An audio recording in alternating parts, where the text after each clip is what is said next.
Welcome to our channel on near-death experiences, NDEs. We'll explore stories of people who've been on the brink between life and death, returning with new perspectives. These accounts offer a unique glimpse into existence, life's meaning, and the universe. Each video is a journey through transformative experiences and spiritual discovery. We're creating a space of understanding and sharing for these extraordinary stories. Whether you're here out of curiosity or seeking comfort, we hope to bring you peace and awareness. Join us on this journey of spiritual exploration. Every moment is an opportunity to grow and love. Thank you for being here with us. In April 1991, a woman named Ruth experienced a near-death experience, NDE, following food poisoning caused by consuming fish. Despite feeling unwell, Ruth went to work the next day. But by the end of the day, she was in such a severe condition that she could not walk. Upon returning home, she spent the night in pain and discomfort, changing her underwear multiple times due to severe diarrhea. The following day, Ruth stayed home from work, which was unusual for her as she had not missed a day of work in 10 years. Her husband, worried about her condition, called her several times to check on her. When Ruth told him she had a fever of 104 degrees Fahrenheit 40 degrees Celsius, he asked her to take her temperature again and call him back. However, Ruth fell asleep without hanging up the phone. Unable to contact her, her husband left work and rushed home, driving at 68 miles per hour, 110 kilometers per hour. Meanwhile, Ruth began to experience her NDE, moving towards the light.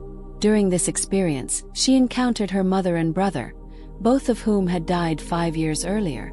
Her brother, whom Ruth initially did not recognize, repeatedly invited her to join them, saying they would have fun. Ruth passed through thousands of souls without harming any of them. Among them, she encountered a little girl in whose eyes she recognized herself at the age of 7, before suffering sexual abuse that made her lose her innocence. This figure appeared to her several times, trying to teach her the importance of self-love as a foundation for being able to love others.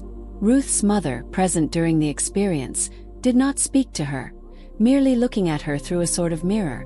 Ruth caressed her mother's hair, as she used to do when she was alive. Only later did she understand that her mother had not spoken to her to prevent Ruth from completely crossing over to the light, knowing it was not yet her time. Ruth also noticed a hooded figure by her side, which she initially mistook for death, but whose identity she could not comprehend. The experience was interrupted when Ruth's husband woke her up, shaking her violently. Looking into his eyes, Ruth saw what she initially interpreted as hatred, but later understood to be fear, as the man had realized that his wife was clinically dead at that moment. After recovering, Ruth noticed that the world around her appeared extraordinarily colorful and beautiful, as if it were Eden. Flowers had bloomed, and trees had sprouted leaves in just 5 days, a phenomenon that normally took longer in Kansas. Ruth went to the doctor on the 5th day, still with a fever of 105 degrees Fahrenheit 40.5 degrees Celsius. The doctors called it a miracle that her brain had not suffered damage. Examinations revealed that all her female organs had been affected, but Ruth considered this a rebirth. Her skin had turned completely red, a phenomenon that doctors could not explain. About 2 weeks later, all of Ruth's skin peeled off, including the soles of her feet, giving way to completely new skin. Despite having lost almost 17 pounds, 8 kilograms, during her illness, Ruth returned to work the following Monday with surprising energy, managing to lift and throw a heavy sack of oak leaves several feet. It took months before Ruth fully realized what had happened to her, but she understood that the experience had changed her life forever. Ruth concludes her testimony by stating that she would be willing to relive everything from the beginning to become the person she is today, emphasizing the profound transformative impact her NDE has had on her life and her perception of the world. If you enjoyed this video or you're interested in the topics we cover on this channel, I'd be really grateful if you could subscribe to the channel so you don't miss future content. Share the video with someone you think might appreciate it. Thank you so much for your support. Preface: near-death experiences, NDEs, can be profound, life-changing events. Remember, NDEs are subjective experiences, not proof of an afterlife or a guide for living.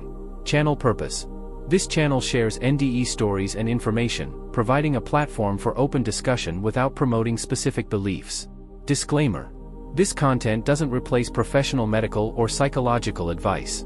If struggling with mental health issues, seek professional help immediately. If you've had an NDE and need support, consult a therapist experienced with NDEs. We don't promote suicide or self-harm. If considering suicide, contact a prevention lifeline immediately. Suicide prevention resources. National Suicide Prevention Lifeline, 1-800-273-8255. Crisis text line, text HOME to 741741. Conclusion. We hope you find this channel informative. For questions, please contact us. Remember, suicide prevention is crucial. If you're struggling, seek help. You're not alone.